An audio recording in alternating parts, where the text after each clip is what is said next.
to shoot better. Yeah. Jordan Poole hopefully injects himself at some point in this series. We haven't seen him since the first game.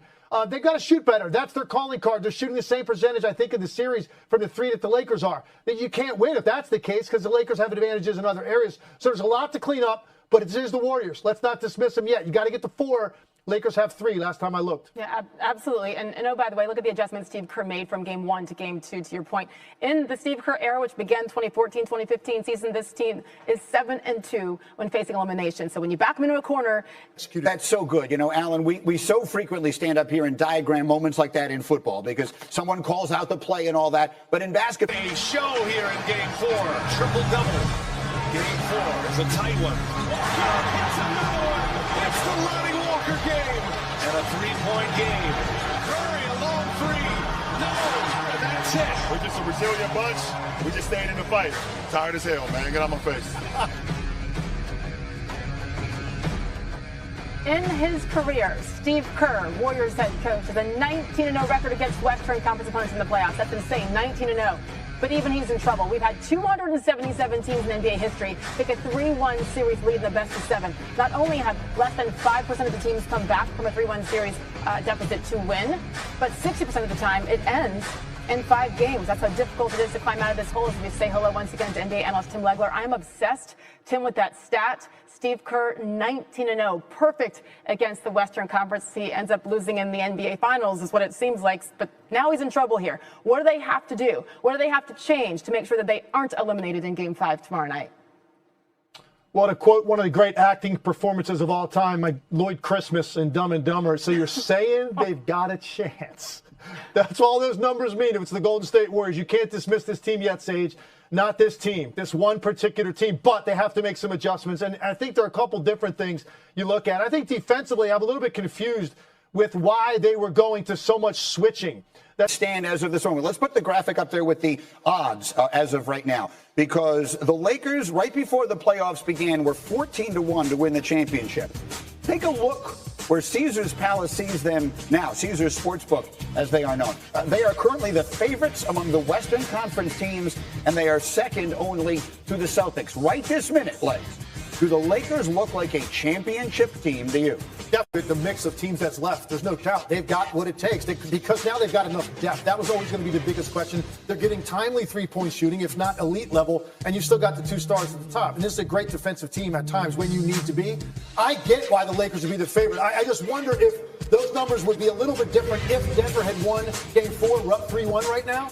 I think that the fact that Devin Booker's doing what he's doing in that series, and now that's a best of 3, I think now you look at this series, and a lot of people think this is over. I do not. I'm not counting the Warriors out yet, but I understand now why those odds look like that, because the Lakers look like they're in control, and we're not exactly sure yet what's going to happen in the other series. So let's back that up a minute here. Legs is not catching the Warriors out. Alan, are you? No, not for game. Not the series. I think might be over though.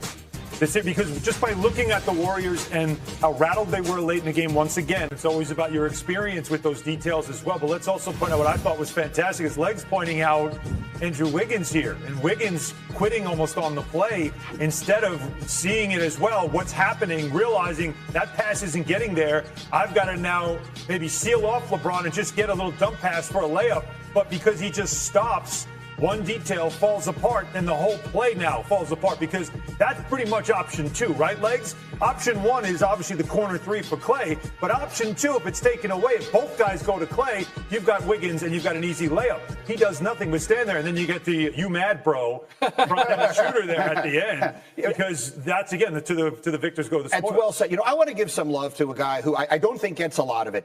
We were sitting in the arena in Boston during the NBA Finals last year when Woj reported that Darvin Ham was going to be the new coach of the Lakers. And I remember Jalen Rose was sitting there going, this is a great hire. This is a great defensive coach. Everyone should be excited about this. And because he's not a name people knew that well, people didn't get real excited about it. I think Darvin Ham has coached his behind off in this series. And I think Rob Pelinka had a terrible 12 months as the GM of the Lakers, and he's had a brilliant 12 months, starting with the hire of Darvin Ham and then the trades that he made this midseason.